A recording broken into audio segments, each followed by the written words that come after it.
இன்றைக்கு முதலமைச்சர் சொல்லுகிறார், திமுக தேர்தல் அறிக்கையில் அந்த அறிவிப்புல 98% நிறைவேற்றப்பட்டதா. எங்க நிறைவேறின?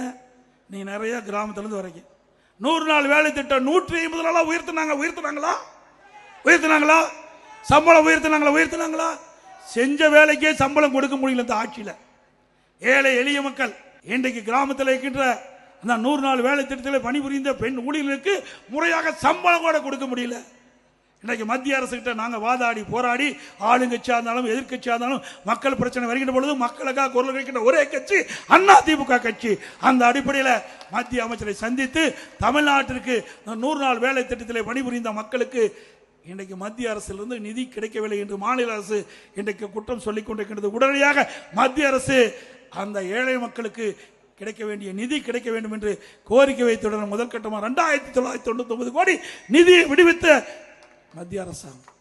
இது அண்ணா திமுக.